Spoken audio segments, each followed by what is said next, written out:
ಎಲ್ಲರಿಗೂ ನಮಸ್ತೆ. ನಾನು ಪ್ರಶಾಂತ್, ಮಂಗಳೂರು. ಈಗಾಗಲೇ ನನ್ನ ಪರಿಚಯ ಇರ್ಬೋದು.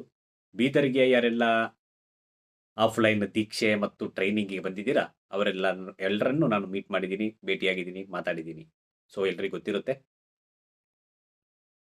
ಹೊಸಬರಿಗೆ ಕೆಲವರಿಗೆ ಗೊತ್ತಿರಲ್ಲ. ಸೊ, ನಾನು ಸುಮಾರು 1 ವರ್ಷದ ಮೇಲ್ಪಟ್ಟು ಮೇಡಮ್ ಜೊತೆ ಈ ಕ್ಷೇತ್ರದಲ್ಲಿ ನಾನು ಕನೆಕ್ಟ್ ಆಗಿದ್ದೀನಿ.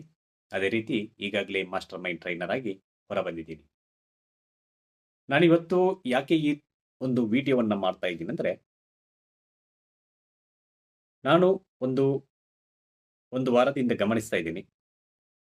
ಮೇಡಮ್‌ನವರು ಒಂದು ಅದ್ಭುತವಾದಂತಹ ಒಂದು ಕೋರ್ಸನ್ನ ಎನೌನ್ಸ್ ಮಾಡಿದ್ದಾರೆ.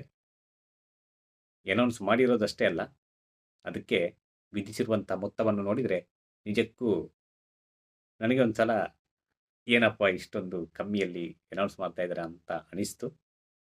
ಅದಕ್ಕಿಂತಲೂ ನನಗೆ ಹೆಚ್ಚು ವಂಡರ್ ಆಗೋದಂದರೆ, ಇನ್ನೂ ಏನಕ್ಕೆ ಯೋಚನೆ ಮಾಡ್ಕೊಂಡಿದ್ದಾರೆ ಇವರೆಲ್ಲ ಅಂದ್ಕೊಂಡೆ. ಯಾಕಂದ್ರೆ ನಾವು ಟ್ರೈನರ್ ಆಗಿ ಹೊರಗಡೆ ಬರಬೇಕಾದ್ರೆ ಟ್ರೈನರ್ ಆಗಬೇಕಾದ್ರೆ ನಾವು ಕೊಟ್ಟಿರುವಂತಹ ಮೊತ್ತ ಇದಕ್ಕೂ 4, 5 ಪಟ್ಟುಕ್ಕೂ ಜಾಸ್ತಿ ಅಮೌಂಟನ್ನು ಕೊಟ್ಟಿದ್ದೀವಿ. ಆದರೆ ಇವಾಗ ಮೇಡಮ್‌ನವರು ಇಷ್ಟೊಂದು ಕೋರ್ಸುಗಳನ್ನು ಅದು 1 ವರ್ಷದ ಮಟ್ಟಿಗೆ ಒಂದು ಲೈಫ್ ಕೋಚ್ ಅನ್ನುವಂತಹ ಕೋರ್ಸನ್ನು ಅನೌನ್ಸ್ ಮಾಡಿದ್ದಾರೆ ಅಂದರೆ, ಈವನ್ ನನಗೂ ಒಳಗಿಂದೊಳಗೆ ಜಲಸ್ ಆಯಿತು. ಏನು ಇಷ್ಟೊಂದು ಕಮ್ಮಿ ಕೊಟ್ಟಿದ್ದಾರೆ ಅಂತ. ಆದರೂ ಓಕೆ, ನಮ್ಮ ನಮ್ಮವರಿಗೆ ಕೊಟ್ಟಿದ್ದಾರೆ. ಸೊ ಖುಷಿನೇ. ಆದರೂ ಇನ್ನೂ ಹೆಚ್ಚಿನವರು ಯಾವುದೇ ಒಂದು ಮಾಡಿಲ್ಲ. ಆಕ್ಚುಲಿ ನಾನು ಅಂದ್ಕೊಂಡಿದ್ದು ಒಂದು 40ಕ್ಕಿಂತ 50 ಜನ ಖಂಡಿತವಾಗ್ಲೂ ಸೇರ್ಕೊಂಡ್ಬಿಡ್ತಾರೆ. ಯಾಕಂದ್ರೆ ಇಂತಹ ಒಂದು ಗೋಲ್ಡನ್ ಅಪರ್ಚುನಿಟಿ ಖಂಡಿತವಾಗ್ಲೂ ನಿಮ್ಗೆ ಮತ್ತೆ ಖಂಡಿತವಾಗ್ಲೂ ಸಿಗಲ್ಲ. ಯಾಕಂದ್ರೆ ಈಗಾಗಲೇ ಮೇಡಮ್‌ನವರು ಟ್ರೈನ್ ದಿ ಟ್ರೈನರ್ ಅನ್ನುವಂತಹ ಕೋರ್ಸನ್ನ ಮಾಡಿರೋದನ್ನು ಸ್ಟಾಪ್ ಮಾಡಿದ್ದಾರೆ. ನಮ್ಮದೇ ಲಾಸ್ಟ್ ಬ್ಯಾಚ್ ಆಗಿತ್ತು. ಯಾಕಂದ್ರೆ ಅದಕ್ಕೆ ನಾನು ಯೂನಿವರ್ಸಿಗೆ ಥ್ಯಾಂಕ್ಸ್ ಖಂಡಿತವಾಗ್ಲೂ ಅವಾಗವಾಗ ಹೇಳ್ತಾ ಇರ್ತೀನಿ. ಅದೇ ರೀತಿ ಲೈಫ್ ಕೋಚು ಈಗೇನೋ ಸ್ಟಾರ್ಟ್ ಮಾಡಿದ್ದಾರೆ ಮೇಡಮ್. ಇನ್ನೂ ಮುಂದಕ್ಕೆ ಅದನ್ನ ಖಂಡಿತವಾಗ್ಲೂ ಸ್ಟಾಪ್ ಮಾಡ್ತಾರಾ ಅಥವಾ ಮಾಡ್ತಾರಾ ಅಂತ ಖಂಡಿತವಾಗ್ಲೂ ಯಾರಿಗೂ ಗೊತ್ತಿಲ್ಲ. ಡೌಟೇ. ಯಾಕಂದ್ರೆ ಇಂತಹ ಗೋಲ್ಡನ್ ಅಪರ್ಚುನಿಟಿ ನಿಮಗೆ ಬಂದಿದೆ. ಇಂತಹ ಅಪರ್ಚುನಿಟಿನ ದಯವಿಟ್ಟು ನೀವು ಮಿಸ್ ಮಾಡ್ಕೋಬೇಡಿ. ಯಾಕಂದ್ರೆ ನಾನಿವತ್ತು ವಿಡಿಯೋ ಮಾಡಿರೋದು ಕೂಡ ಮೇಡಮ್‌ನವರ ಪರ್ಮಿಷನ್ ಇಲ್ಲದೆ ವಿಡಿಯೋ ಮಾಡ್ತಾ ಇದ್ದೀನಿ. ಯಾಕೆ ನನ್ನಷ್ಟಕ್ಕೆ ನಾನು ಯೋಚನೆ ಮಾಡ್ತಾ ಇದ್ದೆ. ಕೆಲವೊಂದು ಸಲ ನಾವು ಮೊನ್ನೆ 2 ಬ್ಯಾಚಲ್ಲಿ ಆಗಿರುವಂತಹ ಕೆಲವೊಂದು ವಿಡಿಯೋ ನೋಡೋದಿದೆ. ನೋಡ್ತಾ ಇರಬೇಕಾದ್ರೆ ಆ ಒಂದು ಫೀಲಿಂಗ್ ನನಗೂ ಬರ್ತಾ ಇರುತ್ತೆ. ನಿಮ್ಮ ಜೊತೆ ಮಾತಾಡಿದ್ದು, ಖುಷಿಯಿಂದ ಕುಣಿದಾಡಿದ್ದು, ನಾವು ಎಲ್ಲ ಕೋರ್ಸ್‌ಗಳಲ್ಲೂ ಎಲ್ಲ ಕಡೆನೂ ಇನ್ವಾಲ್ವ್ ಆಗ್ತಾ ಇದ್ದಿದ್ದು. ಅದಕ್ಕೆ ಏನಕ್ಕೆ ಇವರೆಲ್ಲ ಇನ್ನೂ ಯೂಸ್ ಮಾಡ್ಕೊಳ್ತಾ ಇಲ್ಲ ಇಂಥ ಅಪರ್ಚುನಿಟಿ ಅಂತ ನನ್ನ ಮನಸ್ಸಿಗೆ ಬಂದಿರೋದ್ರಿಂದ ನಾನು ಈ ವಿಡಿಯೋವನ್ನು ಮಾಡ್ತಾ ಇದ್ದೀನಿ. ಆಸ್ ಎ ಬ್ರದರ್ ಅಥವಾ ಆಸ್ ಎ ಫ್ರೆಂಡ್ ಏನಾದರೂ ತಿಳ್ಕೊಳ್ಳಿ. ನಾನು ನಿಮಗೆ ಒಂದು ಅಡ್ವೈಸ್, ನನ್ನ ಹಾರ್ಟ್ಲಿ ಒಂದು ಸಲಹೆಯನ್ನು ಕೊಡ್ತಾ ಇದ್ದೀನಿ. ಖಂಡಿತವಾಗಲೂ ಇದಕ್ಕೆ ಸಾಧ್ಯವಾದಷ್ಟು ಜನ ಕಣ್ಣು ಮುಚ್ಚಿಕೊಂಡು ಸೇರ್ಕೊಂಡ್ಬಿಡಿ. ನಿಮಗೆ ಇದು ಬಿಗಿನಿಂಗ್ ಅಷ್ಟೇ. ಆ ಇದರ ನಿಜವಾದ ಒಂದು ಪರಿಣಾಮ ನಿಮ್ಗೆ ಗೊತ್ತಾಗೋದು ಒಂದು ಬರ್ತಾ ನಿಮ್ಗೆ ಖಂಡಿತವಾಗ್ಲೂ ಈ ಪರಿಣಾಮ ಗೊತ್ತಾಗುತ್ತೆ. ನಿಮ್ಮ ಯಾವುದೇ ಒಂದು ಹೆಚ್ಚಿನವರಿಗೆ ಎಲ್ರಿಗೂ ಏನೋ ಒಂದು ತೊಂದರೆಗಳು ಅಥವಾ ಚಿಂತೆ ಒಳಗಿನ ಹಿಡನ್ ಫೀಲಿಂಗ್ಸ್, ಹಿಡನ್ ಪ್ರಾಬ್ಲಮ್‌ಗಳು ಏನೋ ಇರುತ್ತೆ. ಏನು ಕೊರತೆಗಳಾಗಲಿ, ಅತೃಪ್ತಿಯಾಗಲಿ ಎಲ್ಲರಿಗೂ ಖಂಡಿತವಾಗ್ಲೂ ಇರುತ್ತೆ. ಅಥವಾ ಏನೋ ಒಂದು ಉದ್ದೇಶವನ್ನು ಇಟ್ಕೊಂಡು ಖಂಡಿತವಾಗ್ಲೂ ಬಂದಿರ್ತೀರಾ. ಅದನ್ನೆಲ್ಲ ಖಂಡಿತವಾಗ್ಲೂ ನಾನು ಪ್ರಾಮಿಸ್ ಮಾಡ್ತೀನಿ ಪೂರೈಸ್ಕೋತೀರಾ. ನೀವು ನಿಮ್ಮ ಇನ್ವಾಲ್ವ್‌ಮೆಂಟ್ ಖಂಡಿತವಾಗ್ಲೂ ಇದ್ರೊಳಗಿದ್ರೆ ಖಂಡಿತವಾಗ್ಲೂ ನಿಮಗೆ ರಿಸಲ್ಟ್ ಬರುತ್ತೆ. ಯಾಕಂದ್ರೆ ನಾನು ಕೂಡ ನಾನು ಚಿಕ್ಕಂದಿನಲ್ಲೂ ಒಳ್ಳೆಯ ಉತ್ತಮ ರೀತಿಯಲ್ಲಿ ಯಾವುದೇ ಕೊರತೆ ಇಲ್ಲದೆ ಬೆಳೆದವನು. ಜೊತೆಗೆ ಬೇಕಾದಷ್ಟು ಒಳ್ಳೆಯ ಬ್ಯಾಕ್‌ಗ್ರೌಂಡ್ ಇತ್ತು. ಅದೇ ಜೊತೆಗೆ ನನಗೆ ಉದ್ಯೋಗನೂ ಇತ್ತು. ಒಳ್ಳೆಯ ಉದ್ಯೋಗ ಆಗಲಿ, ಉತ್ತಮ ಎಜುಕೇಷನ್ ಎಲ್ಲವೂ ಇತ್ತು. ಈವನ್ ನಾನು ಎಲ್ಲ ಫೀಲ್ಡಲ್ಲೂ ಕೂಡ ನಾನು ಇನ್ವಾಲ್ವ್ ಆಗಿರುವವನು. ಆದರೆ ನನಗೊಂದು ಕೆಲವೊಂದು ಜೀವನದಲ್ಲಿ ಕೆಲವೊಂದು ಇನ್ಸಿಡೆಂಟ್, ಅನಿರೀಕ್ಷಿತವಾದಂತಹ ಇನ್ಸಿಡೆಂಟು ಅಂದರೆ ಆಹ್, ನಾನು ಮಾಡಿದ ನನ್ನ ಒಳ್ಳೆತನ ಆಗಿರ್ಬೋದು ಅಥವಾ ನನ್ನ ಅತಿ ಏನೋ ಇರ್ಬೋದು ಅಥವಾ ಬೇರೆಯವರಿಗೋಸ್ಕರ ನಾನು ಒಂದು ದೊಡ್ಡ 2, 3 ಸಮಸ್ಯೆಯಲ್ಲಿ ಸಿಕ್ಕಾಕೊಂಡು ತುಂಬ ವಿಚಲಿತನಾಗಿದ್ದೆ. ಕೆಲವರ ಜೊತೆ ಅದನ್ನ ಶೇರ್ ಮಾಡ್ಕೊಂಡಿದ್ದೀನಿ. ಆದರೂ ಚಿಕ್ಕದಾಗಿ ಹೇಳ್ಬಿಡ್ತೀನಿ. ನಾನೊಂದು ಫಿನಾನ್ಷಿಯಲಿ ಯಾರಿಗೋ ಒಂದು ಹೆಲ್ಪ್ ಮಾಡೋಕ್ಕೋಗಿ ಬೇರೆಯವರಿಂದ ನನ್ನ ಕೈಯಾರೆ ಕೊಟ್ಟಿರೋದು ಸಾಲದ ರೂಪದಲ್ಲಿ ಅಥವಾ ವ್ಯಾವಹಾರಿಕವಾಗಿ ಕೊಟ್ಟಿರುವಂತಹ ಒಂದು 40,00,000 ಒಂದು ಕಡೆ ಸ್ಟಕ್ ಆಗಿಬಿಟ್ಟು ಪ್ರಾಬ್ಲಮ್ ಆಗಿತ್ತು. ಅದೇ ರೀತಿ ಇನ್ನೊಬ್ಬರಿಗೆ ಯಾವುದೋ ಒಂದು ಹೈಯರ್ ಎಜುಕೇಷನ್‌ಗೋಸ್ಕರ ಬೇರೆಯವರಿಂದ ಫಿನಾನ್ಷಿಯಲ್ ಕೈಲಿಂದ ತೆಗೆಸಿಕೊಟ್ಟಿದ್ದೆ. ನನ್ನ ರೆಫರೆನ್ಸ್, ನನ್ನ ಶ್ಯೂರಿಟಿ ಮೇಲೆ. ಆದರೆ ಅವರು ಎಲ್ಲ ಸ್ವಲ್ಪ ಸಮಯದ ನಂತರ ಕೈ ಕೊಟ್ಟು ತುಂಬ ಪ್ರಾಬ್ಲಮ್ ಆಗಿ ನಾನೊಂದು ತಿಂಗಳಿಗೆ ಮಿನಿಮಮ್ 84,000 ತನಕ ನನ್ನ ಕೈಯಾರೆ ಬರೀ ಇಂಟ್ರೆಸ್ಟ್ ನನ್ನ ಕೈಯಾರೆ ನಾನು ಪೇ ಮಾಡ್ತಾ ಇದ್ದೆ. ಯಾಕಂದರೆ ನನ್ನ ಜವಾಬ್ದಾರಿ ನಾನು ತೆಗೆಸಿಕೊಟ್ಟಿದ್ದು. ಸೊ ಹೀಗಿರಬೇಕಾದ್ರೆ ಅದೇ ರೀತಿ ನನ್ನ ರಿಲೇಷನ್‌ಶಿಪ್ಪಲ್ಲೂ ಸ್ವಲ್ಪ ಕೆಲವೊಂದು ಇಶ್ಯೂ ಆಯಿತು. ಒಂದರ ಮೇಲೊಂದು ನಡೆದಂತಹ ಈ ಘಟನೆಗಳಿಂದ ನನ್ನ ಜೀವನ ನನಗೆ ಯಾಕೋ ಒಂದು ವೇನಲ್ಲಿ ಉತ್ತಮವಾಗಿ ಹೋಗ್ತಾ ಇತ್ತು. ಒಂದು ಟ್ರ್ಯಾಕ್ ತಪ್ಪಿದಂತಾಗಿ ಖಂಡಿತವಾಗ್ಲೂ ಒಂದು ಹಂತದಲ್ಲಿ ನಾನು ತುಂಬ ಡೆಸ್ಪರೇಟ್ ಆಗಿದ್ದೆ. ಅದೇ ರೀತಿ ನಾನು ಒಂದು 2, 3 ಸಲ ಲೈಫನ್ನೇ ಆಹ್, ಇಲ್ಲಿಗೆ ಎಂಡ್ ಮಾಡೋಣ ಅಂತ ಅನ್ನುವಂತಹ ಒಂದು ಹಂತಕ್ಕೆ ಕೂಡ ನಾನು ಯೋಚಿಸಿದ್ದಿದೆ. ಅಂತಹ ಸಂದರ್ಭದಲ್ಲಿ ನನಗೆ ಮುಂದಿನ ಯಾವ ಲೈಫ್ ಯಾವ ರೀತಿ ಟ್ರ್ಯಾಕ್ ಯಾವ ರೀತಿ ಕ್ಲಾರಿಟಿನೇ ಇರಲಿಲ್ಲ. ಒಂದು ಫುಲ್ ಬ್ಲ್ಯಾಂಕ್ ಆಗಿ ಯಾವ ವೇನಲ್ಲಿ ಹೋಗಬೇಕು, ಎಲ್ಲಿ ಹೋಗಬೇಕು, ಯಾವ ರೂಟಲ್ಲಿ ಹೋಗಬೇಕು ಅನ್ನೋದಂತೂ ಖಂಡಿತವಾಗಿ ಗೊತ್ತಿರಲಿಲ್ಲ. ನಂದು ಮೈನಸ್ ಬ್ಯಾಲೆನ್ಸಲ್ಲಿ ಬೇರೆ ಕೂಡ ಹೋಗ್ತಾ ಇತ್ತು. ಒಂದು ಕಡೆ ಎಲ್ಲ ಗೊತ್ತಿರುತ್ತೆ ನಿಮಗೆಲ್ಲ ಸ್ಟೇಟಸು, ಮರ್ಯಾದೆ ಅದು ಇದೆಲ್ಲ ಎಲ್ಲವನ್ನು ಮೇಂಟೈನ್ ಮಾಡ್ಕೋಬೇಕಾಗಿತ್ತು. ಜೊತೆಗೆ ಕಮೆಂಟ್ಸ್‌ಗಳು ಅದು ಇದ್ದೇ ಇರುತ್ತೆ. ನಿಮಗೆಲ್ಲ ಗೊತ್ತಿರುತ್ತೆ. ಏನೇ ಇರಲಿ, ಈ ಥರದ್ದೆಲ್ಲ ಸಮಸ್ಯೆಯಲ್ಲಿ ಇರಬೇಕಾದಂತಹ ಸಂದರ್ಭದಲ್ಲಿ ನಾನು ಅಚಾನಕ್ಕಾಗಿ ಯಾವುದೋ ಒಂದು ನನ್ನ ಪ್ರೇಯರ್ ಮಾಡಿ ಯೂನಿವರ್ಸ್‌ಗೆ ನನ್ನ ಜೊತೆ ಕನೆಕ್ಟ್ ಆಯಿತು ಅನಿಸುತ್ತೆ.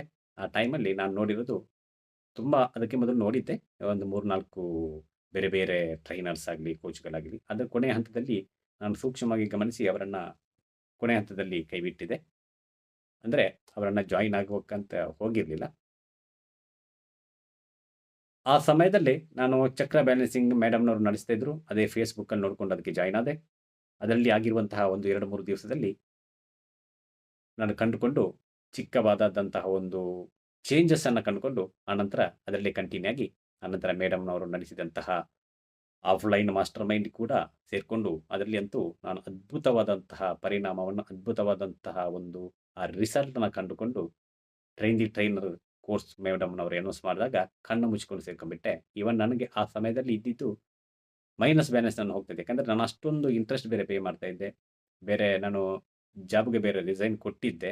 ಇದೆಲ್ಲ ಪ್ರಾಬ್ಲಮನ್ನು ಫೇಸ್ ಮಾಡಿಕೊಂಡು ಒಂದೇ ಕಡೆ ಫೋಕಸ್ ಮಾಡೋಕ್ಕಾಗಲ್ಲ ಅಂತ ಹೇಳ್ಬಿಟ್ಟು. ಆದರೂ ಸೇರಿಕೊಂಡಿದ್ದೆ. ಯಾಕಂದರೆ ನನಗೆ ಒಂದೇ ಕಾನ್ಫಿಡೆನ್ಸ್ ಇದ್ದಿದ್ದು ಯೂನಿವರ್ಸ್ ಮೇಲೆ ಮತ್ತು ಮೇಡಮ್‌ನವರು ಆವಾಗ ಹೇಳ್ತಾ ಇದ್ರು, "ನೀವು ಇವತ್ತು ಬೀಜ ಬಿತ್ತಿದರೆ ಖಂಡಿತವಾಗಲೂ ನಿಮಗೆ ಮುಂದಕ್ಕೆ ಅದರ ಫಲ ದೊರೆಯುತ್ತೆ. ಅದೇ ರೀತಿ ಯೂನಿವರ್ಸ್ ನಿಮ್ಮ ಕೈಯಿಂದ 1% ಕಸಿದುಕೊಂಡು ನಿಮ್ಮನ್ನು ಇವಾಗ ನೀವು ಯಾವುದೋ ಒಂದು ಚಿಂತೆಯಲ್ಲಿ ಬಿದ್ದಿರ್ತೀರಾ ಅಥವಾ ಯಾವುದೋ ಒಂದು ತೊಂದರೆಯಲ್ಲಿ ಸಿಲುಕಾಕೊಂಡಿದ್ದೀರಾ. ಆದರೆ ಯೂನಿವರ್ಸ್ 100% ಖಂಡಿತವಾಗ್ಲೂ 100ರಷ್ಟು ನಿಮ್ಗೆ ಕೊಡುತ್ತೆ ಅಂತ. ಆವಾಗ ಹೇಳಿದ ಮಾತು ಖಂಡಿತವಾಗ್ಲೂ ನನ್ನ ಜೀವನದಲ್ಲಿ ನಡ್ಕೊಂಡಿದೆ. ಇವಾಗ ನಡೀತಾ ಇದೆ ಖಂಡಿತವಾಗ್ಲೂ. ಅದಕ್ಕೋಸ್ಕರನೇ ಹೇಳ್ತಾ ಇದ್ದೀನಿ. ಯಾಕಂದರೆ ಯಾವುದೇ ಒಂದು ಫೇಸ್‌ಬುಕ್, ಯಾವುದೇ ಒಂದು ಯೂಟ್ಯೂಬು ಅಥವಾ ಯಾವುದೋ ಒಂದು ಬುಕ್ಸ್ ನೋಡಿಕೊಂಡು ನಿಮ್ಮ ಜೊತೆ ಯಾವುದೇ ನಮ್ಮ ಅನುಭವವನ್ನು ಹಂಚಿಕೊಳ್ಳೋಕ್ಕೆ ಖಂಡಿತವಾಗಲೂ ಸಾಧ್ಯ ಇಲ್ಲ. ಯಾಕಂದರೆ ನಾವು ಅದರಲ್ಲಿ ಮಿಂದು ಆ ಅನುಭವವನ್ನು ಪಡೆದು, ಆ ಅಮೃತತ್ವವನ್ನು ಪಡೆದು ಅದರಲ್ಲಿ ಖುಷಿಯನ್ನು ಪಡಿತಾ ಇರಬೇಕಾದ್ರೆ ಮಾತ್ರ ಆ ಖುಷಿಯಲ್ಲಿ ಹಂಚಿಕೊಳ್ಳೋಕ್ಕೆ ಸಾಧ್ಯ. ಯಾವುದೇ ಒಂದು ಉತ್ತಮವಾದ ಒಂದು ಹಣ್ಣಾಗಿರ್ಬೋದು ಅಥವಾ ಒಂದು ಊಟ ಆಗಿರ್ಬೋದು ಅಥವಾ ಯಾವುದೇ ಒಂದು ಉತ್ತಮ ವಿಚಾರವನ್ನು ಇನ್ನೊಬ್ಬರಿಗೆ ಹಂಚಿಕೊಂಡು ಶೇರ್ ಮಾಡಿಕೊಂಡ್ರೆ ಅದರಲ್ಲಿರುವಂಥ ಖುಷಿ ದ್ವಿಗುಣಗೊಳ್ಳುತ್ತೆ ಖಂಡಿತವಾಗ್ಲೂ. ಅದೇ ರೀತಿ ನಾನು ನಿಮ್ಮ ಜೊತೆ ಹಂಚಿಕೊಳ್ತಾ ಇದ್ದೀನಿ. ಅಂದರೆ ಆ ಸಮಯದಲ್ಲಿ ನಾನು ಟ್ರೈನ್ ದಿ ಟ್ರೈನರ್ ಕೋರ್ಸ್ ಕೂಡ ನಾನು ಸೇರಲೇಬೇಕು. ನನಗೆ ಗೊತ್ತಿತ್ತು, ಖಂಡಿತವಾಗ್ಲೂ ಕಾನ್ಫಿಡೆನ್ಸ್ ಇತ್ತು. ಯಾಕಂದರೆ ಅದಾಗಲೇ ನಾನು ಮೇಡಮ್ ಜೊತೆ ತುಂಬ ಟ್ರೈನಿಂಗ್ ತಗೊಂಡಿದ್ದೆ ಬೇರೆ ಬೇರೆ ಕೋರ್ಸ್ಗಳಲ್ಲಿ. ಸೊ ನಾನು ಕಣ್ಣು ಮುಚ್ಕೊಂಡು ಬೇರೆ ಕಡೆ ಬಡ್ಡಿಗೆ ಮತ್ತೆ ಒಂದು ಇಂಟ್ರೆಸ್ಟಿಗೆ ಕೆಲವೊಂದು ಕಡೆ ದುಡ್ಡನ್ನು ಅರೇಂಜ್ ಮಾಡಿ, ಆದರೆ ಪಾಪ ಮೇಡಮ್‌ನವರು ತುಂಬ ನಮಗೆ EMI ಥರ ತುಂಬ ಕೊಟ್ಟರು, ತುಂಬ ಅವಕಾಶವನ್ನು ಕೊಟ್ಟರು. ಆದರೂ ಸ್ವಲ್ಪನಾದರೂ ಅಮೌಂಟ್ ಕಟ್ಟಬೇಕಲ್ಲ, ಅದನ್ನು ಕೂಡ ಬೇರೆಯವರಿಂದ ಅರೇಂಜ್ ಮಾಡಿಕೊಂಡು ನಾನು ಕಟ್ಟಿದ್ದೆ. ಅಂದು ಮಾಡಿದಂತಹ ಒಂದು ಕೆಲಸ ನನಗೆ ಖಂಡಿತವಾಗಲೂ ಮುಂದಕ್ಕೆ ಖಂಡಿತ ಸಕ್ಸಸ್ ಆಗುತ್ತೆ ಅನ್ನುವಂಥ ಖಂಡಿತ 100% ವಿಶ್ವಾಸ ಇತ್ತು. ಅದು ನಿಜವಾಗಿದೆ. ಯಾಕಂದರೆ ಇವಾಗ ನಾನು ಅದನ್ನು ಅನುಭವಿಸ್ತಾ ಇದ್ದೀನಿ. ಅದನ್ನು ಖಂಡಿತವಾಗ್ಲೂ ನಾನು ಇವಾಗ ಶಬ್ದಗಳಲ್ಲಿ ಯಾವ ರೀತಿಯಲ್ಲೂ ವರ್ಣಿಸೋಕ್ಕೆ ಸಾಧ್ಯನೇ ಇಲ್ಲ. ಯಾಕಂದರೆ ಅದನ್ನು ಅನುಭವಿಸ್ತಿರೋದು ನಾನು. ಅದನ್ನು ಯಾವ ರೀತಿಯಿಂದ ನಾನು ಎಕ್ಸ್‌ಪ್ರೆಸ್ ಮಾಡಲ್ಲ. ಅಂದರೆ ನೀವು ನಮ್ಮ ಜೊತೆ ಇದ್ದರೆ ಗೊತ್ತಾಗುತ್ತೆ ಅಷ್ಟೇ. ಈ ಒಂದೇ ಸಲಕ್ಕೆ ನಾನೊಂದು ವಿಡಿಯೋ ಮಾಡಿಬಿಟ್ಟು ಅದನ್ನು ಒಂದೇ ಸಲಕ್ಕೆ ಹೇಳೋಕ್ಕಾಗಲ್ಲ. ಯಾಕಂದರೆ ನಾನು ಪ್ರತಿದಿನವೂ ಅನುಭವಿಸ್ತಾ ಇದ್ದೀನಿ. ಜೊತೆಗೆ ಇದ್ದರೆ ಅದನ್ನು ಯಾವ್ದಾದ್ರು ನಾನು ನೋಡಿಕೊಂಡು ನೀವು ನೋಡ್ಬೋದು. ಯಾವ ರೀತಿ ನಾನು ಫೀಲ್ ಮಾಡ್ಕೊತಾ ಇದ್ದೀನಿ ಅಂತ. ಯಾಕಂದರೆ ನಾನು ಎಲ್ರಿಗೂ ಚಾಲೆಂಜ್ ಮಾಡ್ತಾ ಇದ್ದೀನಿ. ಖಂಡಿತವಾಗ್ಲೂ ನನ್ನಷ್ಟು ಖುಷಿಯಾಗಿ, ನನ್ನಷ್ಟು ಅದನ್ನು ಫೀಲ್ ಮಾಡ್ಕೊಂಡಿರುವವನು, ಆ ಹೊಸ ಒಂದು ಜೀವನವನ್ನು ಪಡ್ಕೊಂಡಿದ್ದೀನಿ ಯಾವ ರೀತಿ ಅಂದರೆ, ಅದು ನನಗೊಬ್ಬನಿಗೆ ಮಾತ್ರ ಗೊತ್ತದು. ನಂದು ಹೊಸ ಥರದ ಒಂದು ಲೈಫ್. ಯಾಕಂದರೆ ಈ ಥರದ ಒಂದು ಜೀವನವೇ ನನಗೆ ಬೇಕಾಗಿತ್ತು. ಯಾಕಂದರೆ ನನಗೆ ಎಲ್ಲವೂ ಇದ್ದು ನಾನು ಯಾವುದೋ ಒಂದು ಕೊರತೆಯಿಂದ ಒಳಗಿಂದೊಳಗೆ ನನಗೇನೋ ಅತೃಪ್ತಿ ಬೇರೆ ಇತ್ತು ಹಿಂದಿನಿಂದಲೇ. ಸ್ವಲ್ಪ ಏನೋ ಒಂದು ಬೇಕಾಗಿತ್ತಲ್ಲ, ಏನೋ ಒಂದು ಬೇಕಾಗಿತ್ತಲ್ಲ. ಬರೀ ಜಾಬು, ಎಜುಕೇಷನ್, ಸಂಸಾರ ಅದು ಇದು ಅಂತ ನನಗೆ ಆ ಒಂದು ಇದಿರಲಿಲ್ಲ. ಏನೋ ಸರ್ಚ್ ಮಾಡ್ತಾ ಇದ್ದೆ. ಅದೇ ಮೋಸ್ಟ್‌ಲಿ ಆ ಯೂನಿವರ್ಸ್‌ಗೂ ಕೂಡ ನನಗೆ ಈ ದಾರಿಯನ್ನು ತೋರಿಸಿದೆ.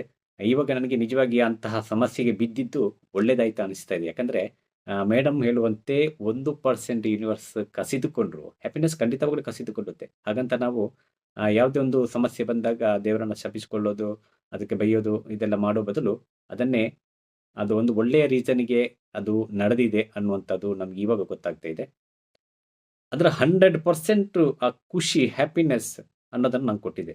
ಅಂದ್ರೆ ನಾನಿವಾಗ ಅನುಭವಿಸ್ತಿರುವಂತಹ ಖುಷಿಯನ್ನ ಆ ಅದು ಐ ಕ್ಯಾಂಟ್ ಎಕ್ಸ್‌ಪ್ಲೇನ್. ಅದು ಈ ಕಲ್ಪನೆಯ ಸ್ವರ್ಗದಲ್ಲಿರುವಂತಹ ಖುಷಿ ಅಂತಾರಲ್ಲ, ಅದು ನಮ್ಮ ಜೀವನದಲ್ಲಿ ಈ ಭೂಮಿಯಲ್ಲೇ ನಾನು ಪಡ್ಕೋತಾ ಇದ್ದೀನಿ ಅನ್ನುವುದು ಖಂಡಿತವಾಗಲೂ ನಾನು ಯಾವುದೇ ಒಂದು ರೀತಿಯಲ್ಲಿ ಅತಿಶಯೋಕ್ತಿಯಾಗಿ ಮಾತಾಡ್ತಾ ಇಲ್ಲ. ನಾನು ಇದರಲ್ಲಿ ಖಂಡಿತವಾಗ್ಲೂ ಒಂದು 10% ಮಾತ್ರ ನಾನು ನಿಮ್ಗೆ ಇವಾಗ ಹೇಳ್ತಾ ಇದ್ದೀನಿ. ಯಾಕಂದ್ರೆ ನಾನು ಇನ್ನು ಮಾತಾಡ್ತಾ ಹೋದ್ರೆ ತುಂಬಾ ಲಾಂಗ್ ವಿಡಿಯೋ ಆಗಿಬಿಡುತ್ತೆ. ಆ ಥರ ಏನಾದ್ರು ಬೇಕಾಗಿದ್ದರೆ ನನಗೆ ಫೋನ್ ಮಾಡಿ ನಾನು ಖಂಡಿತವಾಗ್ಲೂ ನಿಮ್ಗೆ ಎಕ್ಸ್‌ಪ್ಲೇನ್ ಮಾಡ್ತೀನಿ. ಓಕೆ. ಅದೇ ರೀತಿ ನಾನು ತುಂಬಾ ಇವಾಗ ನಾನು ಮೊದಲೇ ಹೇಳಿದಂತೆ ನಾನು ಎಷ್ಟೋ ದುಡ್ಡು ಇಂಟ್ರೆಸ್ಟ್ ಎಲ್ಲ ಪೇ ಮಾಡ್ತಾ ಇದ್ದೆ ಅಂದೆಲ್ಲ. 84,000 ತನಕ ಪೇ ಮಾಡ್ತಾ ಇದ್ದೆ. ಬಟ್ ಇವಾಗ ತುಂಬಾ ರೆಡ್ಯೂಸ್ ಆಗಿಬಿಟ್ಟು ಈಗಾಗಲೇ ಒಂದು 20,000 ತನಕ ಅದು ರೆಡ್ಯೂಸ್ ಆಗಿದೆ. ಇನ್ನೊಂದು 15-20 ಡೇಸಲ್ಲಿ ಅದು ಖಂಡಿತವಾಗ್ಲೂ ಕಂಪ್ಲೀಟ್ ಆಗಿ ಕ್ಲಿಯರ್ ಆಗುತ್ತೆ. ಎಲ್ಲ ಒಂದು ಪ್ರಾಬ್ಲಮ್ ಸಾಲ್ವ್ ಆಗ್ತಾ ಇದೆ. ಅದೇ ರೀತಿ ಬೇರೆಯವರು ಅಷ್ಟೇ ನಾವು ಹೊಸ ಹೊಸ ಬಿಸ್ನೆಸ್‌ಗೆ ಕೈ ಹಾಕಿದ್ದೀನಿ. ತುಂಬ ಡೆವಲಪ್ ಆಗ್ತಾ ಇದೆ. ಇನ್ನೇನು ಅಂದ್ರೆ ಮೊದಲಿಗಿದ್ದಂತಹ ಒಂದು ಕೆಲವೊಂದು ಅನಗತ್ಯವಾದಂಥ ನಮ್ಮ ಒಂದು ಯೋಚನೆಗಳಾಗಿರ್ಬೋದು, ಅಥವಾ ಅನಗತ್ಯ ಪ್ಲಾನಿಂಗ್‌ಗಳಾಗಿರ್ಬೋದು, ನಮ್ಮ ಥಾಟ್ಸ್‌ಗಳಾಗಿರ್ಬೋದು, ತುಂಬ ಅದು ಎಷ್ಟು ಅನಗತ್ಯವಾಗಿರುತ್ತೆ ಅನ್ನೋದು ನಮಗೆ ಗೊತ್ತಿರುತ್ತೆ. ಅನಗತ್ಯ ವ್ಯಕ್ತಿಗಳಾಗಿರ್ಬೋದು, ಅನಗತ್ಯ ಒಂದು ಕೆಲವೊಂದು ಮೋಹಗಳಾಗಿರ್ಬೋದು, ಅಥವಾ ಕೆಲವೊಂದು ಏನೇನು ಅಂದ್ಕೊಂಡಿರ್ತೀವಿ, ಅದು ಸ್ಟಿಕ್ ಆಗಿರ್ತೀವಿ. ಈ ಥರದ್ದೆಲ್ಲ ಇರುತ್ತೆ. ಅದೆಲ್ಲ ಎಷ್ಟು ಅನಗತ್ಯ ಅನ್ನೋದು ಗೊತ್ತಾಗ್ತಾ ಇರೋದು. ಅಂದ್ರೆ ನಮ್ಮೊಳಗಿನಂತಹ ಒಂದು ಆ ಬೆಳಕು, ಆ ವ್ಯಕ್ತಿತ್ವವನ್ನ ಹೊರಗಡೆ ತೆಗೆದಾಗಲೇ ಗೊತ್ತಾಗೋದು. ಅದೆಲ್ಲ ತೆಗೆಯುವಂತಹ ಕೆಲಸವನ್ನು ಮೇಡಮ್ ಅವರು ಮಾಡಿಬಿಡ್ತಾರೆ ಸ್ಲೋಲಿ. ನಮ್ಮೊಳಗೆ ಎಷ್ಟೊಂದು ಶಕ್ತಿ, ಅಷ್ಟೊಂದು ಎನರ್ಜಿ ಎಲ್ಲ ಇರುತ್ತೆ ಅನ್ನೋದು ನಮ್ಗೆ ಗೊತ್ತಾಗೋದು ಇಂತಹದ್ದೆಲ್ಲ ಕೋರ್ಸ್‌ಗಳಿಗೆ ಜಾಯಿನ್ ಆದ್ಮೇಲೆನೇ ಗೊತ್ತಾಗೋದು. ಮುಖ್ಯವಾಗಿ ನಮ್ಮ ಗುರುಗಳ ಜೊತೆ ಕನೆಕ್ಟ್ ಆಗಿರ್ಬೇಕು. ನಮಗೆ ಒಂದು ಮುಖ್ಯವಾದಂತಹ ಗುರು ಮುಂದೆ ತೋರಿಸುವವರು ಬೇಕೇ ಬೇಕಾಗುತ್ತೆ ಖಂಡಿತವಾಗ್ಲು. ಆಲ್ಮೋಸ್ಟ್ ನನ್ನ ಪ್ರಾಬ್ಲಮ್ ಸಮಸ್ಯೆ ಸ್ಟಾರ್ಟ್ ಆಗಿರೋದೇ ನಮಗೆಲ್ಲ ಗೊತ್ತಿರುತ್ತೆ ಅನ್ಕೊಂಡಿರ್ತೀವಿ. ನಮಗೂ ನಾಲೆಡ್ಜ್ ಇರುತ್ತೆ. ಅಲ್ಲಿ ಇಲ್ಲಿ ನೋಡ್ಕೊಂಡಿರ್ತೀವಿ, ಕೇಳ್ಕೊಂಡಿರ್ತೀವಿ, ಹೆಂಗೆ ಬೆಳೆದಿರ್ತೀವಿ, ಎಲ್ಲವೂ ಗೊತ್ತಿರುತ್ತೆ ಅಂದ್ಕೊಂಡಿರ್ತೀವಿ ಅಷ್ಟೇ. ಖಂಡಿತವಾಗಲೂ ಅದು ಅಂದ್ಕೊಂಡಷ್ಟು ಸುಲಭ ಅಲ್ಲ. ಅಂತ ಯಾಕಂದ್ರೆ ಕೃಷ್ಣ ಬಲರಾಮ ಅಂದ್ರೆ ಕೃಷ್ಣನೇ ಬ್ರಹ್ಮಾಂಡ, ಕೃಷ್ಣನೇ ಸರ್ವಸ್ವ. ಅಂತ ಕೃಷ್ಣ ಬಲರಾಮರಿಗೆ ಆ ಸಾಂದೀಪನಿ ಎನ್ನುವಂತಹ ಗುರು ಇರಬೇಕಾದ್ರೆ ಅದು ನಾವು ಅದರ ಆ ಗುರುವಿನ ಮಹತ್ವವನ್ನ ಇಲ್ಲಿ ನಾವು ಅಂದ್ಕೋಬೇಕು. ಗುರುವಿನ ಮಹತ್ವ ಇರುತ್ತೆ ಅನ್ನೋದು ಆ ಮಹಾಭಾರತದಲ್ಲೇ ನಾವು ನೋಡ್ಕೋಬಹುದು. ಇದಕ್ಕೆಲ್ಲ ಉದಾಹರಣೆ ಕೊಡ್ತಾ ಹೋಗ್ಬೇಕಾದ್ರೆ ತುಂಬಾ ಇದೆ. ಇವನು ನೀವು ಕೆಲವು ಗುರುಗಳನ್ನ ನಂಬಿರ್ಬೋದು. ಗುರು ರಾಘವೇಂದ್ರ, ಶಿರಡಿ ಸಾಯಿಬಾಬಾ ಅಂತವರ ಕಥೆಗಳಲ್ಲೂ ಕೂಡ ಗುರುವಿನ ಮಹತ್ವವನ್ನ ಖಂಡಿತವಾಗ್ಲೂ ಅಲ್ಲಲ್ಲಿ ಆ, ಹೇಳಿದ್ದಾರೆ. ನಿಮಗೆಲ್ಲ ಕೆಲವರಿಗೆ ಹೆಚ್ಚಿನವರಿಗೆ ಗೊತ್ತಿರುತ್ತೆ. ಅದೇ ರೀತಿ ಮತ್ತೆ ಇನ್ನೊಂದೇನಂದ್ರೆ ಈ ದುಡ್ಡು 30,000 ಅಂದ ಕೂಡಲೇ 30,000ನಾ ಅಂದ್ಕೋತೀವಿ. ಆಕ್ಚುಲಿ 30,000 ಅನ್ನೋದು ನೀವು ಸ್ವಲ್ಪ ಕ್ಯಾಲ್ಕುಲೇಷನ್ ಮಾಡಿ. ಈ 30,000 ಇರೋದು 1 ವರ್ಷಕ್ಕೆ ಅಷ್ಟೇ. 1 ವರ್ಷಕ್ಕೆ ಕ್ಯಾಲ್ಕುಲೇಷನ್ ಮಾಡಿದ್ರೆ ನಿಮಗೆ ತಿಂಗಳಿಗೆ 2,500 ಮಾತ್ರ ಬರುತ್ತೆ. ಈ 2,500 ಅಂದ್ರೆ ವಾರಕ್ಕೆ ಒಂದು ₹600. ಅಂದ್ರೆ ಒಂದು ಪರ್ ಡೇ ಒಂದು 85 ರೂಪೀಸ್ ಬರುತ್ತೆ ಅಷ್ಟೇ. ಈ 85 ಆಕ್ಚುಲಿ ಲೆಕ್ಕನೇ ಅಲ್ಲ. ಆಕ್ಚುಲಿ ನಾವು ಅದಕ್ಕಿಂತ ಡಬಲ್ ನಾವು ಅನಗತ್ಯವಾಗಿ ಖರ್ಚು ಮಾಡ್ಕೊಂಡಿರ್ತೀವಿ. ಇವಾಗ ಒಂದು ಸುಮ್ಮನೆ ಚಿಕ್ಕ ಒಂದು ಎಕ್ಸಾಂಪಲ್ ಕೊಡ್ತೀನಿ. ಒಂದು ಮನೆಯಲ್ಲಿ ನೀವೊಂದು 1 ಲೀಟರ್ ಹಾಲು ತರ್ತೀರಾ ಮನೆಗೆ. ಆಕ್ಚುಲಿ ಪ್ಯಾಕೆಟ್ ಹಾಲು ಅನ್ನೋದೇ ಅದರಲ್ಲಿ ಪ್ಯಾಕೆಟ್ ಹಾಲು ಯೂಸೇ ಮಾಡಬಾರ್ದು ಆಕ್ಚುಲಿ ಹೆಲ್ತ್ ವೈಸ್. ತುಂಬಾ ಅದು ಡೇಂಜರೇ. ಓಕೆ, ಇರ್ಲಿ ಬಿಡಿ. ಟೀ, ಕಾಫಿ ಕುಡಿಯೋದು ಒಳ್ಳೇದಲ್ಲ. ಆದ್ರೂ ಟೀ, ಕಾಫಿ ಒಂದು 90% ಜನಗಳು ಕುಡಿತಾರೆ. ಕುಡೀರಿ ಪರವಾಗಿಲ್ಲ. ಆದ್ರೂ ಅದರಲ್ಲೇ ಸ್ವಲ್ಪ ರೆಡ್ಯೂಸ್ ಮಾಡ್ಕೊಂಡು ಬರ್ಬೋದು ನಾವು ಆಕ್ಚುಲಿ. ಏನಕ್ಕಂದ್ರೆ ಇವಾಗ ಒಂದು ನೋಡಿ ಫುಲ್ 1 ಲೀಟರ್ ತರೋದ್ ಬದಲು ಒಂದು ಅರ್ಧ ಲೀಟರ್ ತನ್ನಿ. ಸ್ವಲ್ಪ ಟೀ ಕುಡಿಯೋದು, ಕಾಫಿ ಕುಡಿಯೋದು ಸ್ವಲ್ಪ ರೆಡ್ಯೂಸ್ ಮಾಡ್ಬೋದು. ಅದಕ್ಕೆ 1 ಸ್ಪೂನ್ ಹಾಕೋದು, ಅದೊಂದು ಹಾಫ್ ಸ್ಪೂನ್ ಹಾಕ್ಬೋದು. ಅಥವಾ ನಾವು ಇವನ್ ಹೆಚ್ಚಿನವರಿಗೆ ಒಂದು 2, 3 ಸೈಡ್ ಡಿಶ್ ಬೇಕಾಗುತ್ತೆ ಲಂಚ್‌ಗೆ, ಡಿನ್ನರ್‌ಗೆ. ಆಕ್ಚುಲಿ ಒಂದು ಸೈಡ್ ಡಿಶ್ 1 ಅಥವಾ 2 ಇದ್ರೂ ಸಾಕಾಗುತ್ತೆ. ಆಕ್ಚುಲಿ ಒಂದೇ ಸಾಕಾಗುತ್ತೆ ಆಕ್ಚುಲಿ ಜಸ್ಟ್. ವೀಕ್ಲಿ ಒನ್ಸ್ ಸ್ವಲ್ಪ 2, 3 ಡಿಶ್ ಮಾಡ್ಕೊಂಡು ಚೆನ್ನಾಗಿ ತಿನ್ಬೋದು. ಆ ವೆಜಿಟೇಬಲ್ಸಲ್ಲಿ ರೆಡ್ಯೂಸ್ ಮಾಡ್ಕೋಬೋದು. ಈ ಥರ ಕೆಲವು ಚಿಕ್ಕ ಪುಟ್ಟ ಒಂದು ಇದನ್ನ ಅಬ್ಸರ್ವ್ ಮಾಡ್ತಾ ಇದ್ರೆ ಅದರಲ್ಲೇ ಸ್ವಲ್ಪ ರೆಡ್ಯೂಸ್ ಮಾಡ್ಕೊಂಡು ನಿಮಗೆ ಪರ್ ಡೇ ಒಂದು 100ಗಿಂತ 200 ರೂಪೀಸ್ ಸೇವ್ ಮಾಡ್ಕೋಬೋದು. ಅದು ನಾವು ಸೇವ್ ಮಾಡ್ಕೊಂಡು ಇನ್ವೆಸ್ಟ್ ಮಾಡ್ತಾ ಮಾಡ್ತಾ ಇರೋದು ನಮ್ಮ ಓನ್ ಒಂದು ನಿರಂತರವಾದಂತಹ ಒಂದು ಜ್ಞಾನ ಸಂಪಾದನೆಗೋಸ್ಕರ. ಅದರಲ್ಲಿ ನಮಗೆ ಬೆನಿಫಿಟ್, ಪ್ರಾಫಿಟ್ ಅಲ್ಲದೆ ಯಾವತ್ತೂ ಕೆಡುಕುಂಟಾಗಲ್ಲ. ಇದರಲ್ಲಿ ಈ ಅನಗತ್ಯ ಎಕ್ಸ್ಟ್ರಾ ಖರ್ಚು ಮಾಡೋದ್ರಲ್ಲಿ ಸಮಸ್ಯೆ ಬಿಟ್ಟರೆ ಬೇರೇನೂ ಆಗಲ್ಲ. ಎಕ್ಸ್ಟ್ರಾ ಸಮಸ್ಯೆ ಬರುತ್ತೆ, ಎಕ್ಸ್ಟ್ರಾ ಹೆಲ್ತ್ ಸಮಸ್ಯೆ ಬರುತ್ತೆ. ಈ ಥರ ಎಲ್ಲ ಆಗುತ್ತೆ. ಆ ಥರ ಹೇಳ್ತಾ ಹೋದರೆ ತುಂಬ ಇರುತ್ತೆ. ಖಂಡಿತವಾಗ್ಲೂ ನಾವು ಸೂಕ್ಷ್ಮವಾಗಿ ಇದನ್ನೆಲ್ಲ ಗಮನಿಸ್ತಾ ಹೋಗಬೇಕು. ಈ ಚಿಕ್ಕ ಅಮೌಂಟ್ ಆ್ಯಕ್ಚುಲಿ ದುಡ್ಡಿಲ್ಲ ಅಂದ್ಕೋತೀವಿ. ಈವನ್ ಬೇರೆ ಕಡೆಯಿಂದ ಈವನ್ 30,000 ಪರ್ಸನಲ್ ಲೋನ್ ಕೂಡ ನಾವು ತಗೋಬೋದು ಆರಾಮ್ಸೆ ಈಸಿಯಾಗಿ. ಇನ್ಸ್ಟೆಂಟ್ ಲೋನ್ಗಳು ತುಂಬ ಸಿಗುತ್ತೆ. ತುಂಬ ಸೊಲ್ಯೂಷನ್ ಇದೆ. ಆ ಥರ ಏನಾದರೂ ಯಾರಿಗಾದ್ರೂ ಡೌಟ್ ಇದ್ರೆ ನನಗೆ ಫೋನ್ ಮಾಡಿ, ನಾನು ಅದಕ್ಕೆಲ್ಲ ಸೊಲ್ಯೂಷನ್ ಕೊಡ್ತೀನಿ. ಖಂಡಿತ ನಾನು ಹೇಳೋದಂದ್ರೆ ಇನ್ನೊಂದು ಸಲ as A brother, as A friend ಏನಾದರೂ ತಿಳ್ಕೊಳ್ಳಿ. ಖಂಡಿತವಾಗ್ಲೂ ಇನ್ನೊಂದು ಸಲ ನಿಮಗೆ ಕೇಳ್ಕೊಳ್ತೀನಿ, ದಯವಿಟ್ಟು ಇಂಥ ಆಪರ್ಚುನಿಟಿ ವೇಸ್ಟ್ ಮಾಡ್ಕೋಬೇಡಿ. ಓಕೆ, ಎಷ್ಟೇ ನಂದು ಹಾರೈಕೆ ಆದರೂ ತಿಳ್ಕೊಳ್ಳಿ, ನನ್ನ ಕಳಕಳಿ ಆದರೂ ತಿಳ್ಕೊಳ್ಳಿ, ಏನಾದರೂ ತಿಳ್ಕೊಳ್ಳಿ. ಖಂಡಿತವಾಗ್ಲೂ ಇದಕ್ಕೆ ಜಾಯ್ನ್ ಆಗಿ, ದಯವಿಟ್ಟು ಜಾಯ್ನ್ ಆಗಿ. ಎಲ್ಲರಿಗೂ ಥ್ಯಾಂಕ್ ಯು. ಯಾಕಂದರೆ ನೀವು ಇವಾಗ ಜಾಯ್ನ್ ಆಗಿಲ್ಲ, ನಾವೆಲ್ಲ ಅಂದ್ಕೋತೀವಿ ಈಗಾಗಲೇ ಸ್ವಲ್ಪ ಲೇಟ್ ಆಯಿತು, ಇನ್ನೇನಕ್ಕೆ ನಮ್ಮದು ಇಷ್ಟು ಏಜ್ ಆಯಿತು, ಅಷ್ಟು ಏಜ್ ಆಯಿತು ಅಂದ್ಕೋತೀವಿ. ಆ್ಯಕ್ಚುಲಿ ಇದೆಲ್ಲ ಸುಳ್ಳು. ಯಾಕಂದರೆ ನಾನು ಮೊದಲು ಆ ಥರನೇ ಅಂದ್ಕೊಂಡಿದ್ದೆ. 10 ವರ್ಷದ ಮೊದಲೇ ಸೇರ್ಕೋಬೇಕಿತ್ತು, ಮೊದಲೇ ಮಾಡಬೇಕಾಗಿತ್ತು ಅನ್ನೋದು. ಬಟ್ ಆ 10 ವರ್ಷದಲ್ಲಿ ಪಡೆಯಲಾಗದ್ದನ್ನು ಒಂದೇ ವರ್ಷದಲ್ಲಿ ನಾವು ಪಡ್ಕೋತೀವಿ. ಅಂದರೆ ಆ 10 ವರ್ಷ ಬ್ಯಾಲೆನ್ಸ್ ಆಗೋಯ್ತು ನೋಡಿ, ಅದು ಅಲ್ಲಿಗೆ ಲೆವೆಲ್ ಆಗುತ್ತೆ ಅಂತ ಒಂದು ನೆಮ್ಮದಿ, ಖುಷಿ ಇರುತ್ತೆ. ಇವಾಗ ನೀವೇನಾದರೂ ಮಿಸ್ ಮಾಡಿಕೊಂಡು ಇನ್ನೊಂದು 2 ವರ್ಷ ಆದಮೇಲೆ ನೀವು ಥಿಂಕ್ ಮಾಡ್ತೀರಾ, ಅವತ್ತೇ ಯೋಚನೆ ಮಾಡ್ಬೋದಿತ್ತು, ಅವತ್ತೇ ಸೇರ್ಕೋಬೋದಿತ್ತು ಅಂತ. ಇಂಥದ್ದೆಲ್ಲ ಯೋಚನೆ ಬರೋ ಬದಲು ಇಂಥದ್ದಕ್ಕೆಲ್ಲ ಆರಾಮ್ಸೆ ನೀವು ಸೇರ್ಕೊಬಿಡ್ಬೋದು. ಸುಮ್ಮನೆ ನಾವು ಅಂದ್ಕೋತೀವಿ ಮತ್ತೆ ಮತ್ತೆ ಯಾವತ್ತು ಆಪರ್ಚುನಿಟಿ ಖಂಡಿತವಾಗ್ಲೂ ಬರಲ್ಲ. ನಾನು ಏನಕ್ಕೆ ಇಷ್ಟೊಂದು ಮತ್ತೆ ಮತ್ತೆ ಹೇಳ್ತಾ ಇದ್ದೇನೆ ಅಂದರೆ, ನಿಜವಾಗಿ ಇದು ಚೆನ್ನಾಗಿದೆ. 30,000ಕ್ಕೆ ಖಂಡಿತವಾಗ್ಲೂ ಚೆನ್ನಾಗಿದೆ. ಯಾಕಂದರೆ ನೀವು ಬಂದಿರೋದು ಇಂಥ ಫೀಲ್ಡ್ಗೆ ಬರೋರೇ ಒಂಥರ ಈ ಆ ಥರದ ಸಮಸ್ಯೆಗಳು ಯಾವ ರೀತಿ ಇರ್ಬೋದು ಅನ್ನೋದು ನಾನು ಖಂಡಿತವಾಗ್ಲೂ ಇಮ್ಯಾಜಿನ್ ಮಾಡ್ಕೋಬಲ್ಲೆ. ಇದಕ್ಕೆ ಸೊಲ್ಯೂಷನ್ ಅಂದರೆ ಇದೆ. ಸೊಲ್ಯೂಷನ್ ಮಾಡ್ಕೊಳ್ಳಿ ಅಂತಲೇ ನನ್ನದು ಏನೊಂದು ನಾನು ನಿಮಗೆ ಸ್ವಲ್ಪ ಇದು ಮಾಡ್ತಾ ಇದ್ದೀನಿ ಅಷ್ಟೇ. ಅದನ್ನು ಯಾವ ರೀತಿ ಅಂತಾರೆ, ಅದು ಕಾಳಜಿ ಅನ್ಬೇಕಾ ಅಥವಾ ಯಾವ ರೀತಿ ಆದರೂ ಅದಕ್ಕೆ ಶಬ್ದ ನೀವೇ ಕೊಟ್ಕೊಳ್ಳಿ. Okay, thank you so much ಎಲ್ರಿಗೂ. ಬಾಯ್.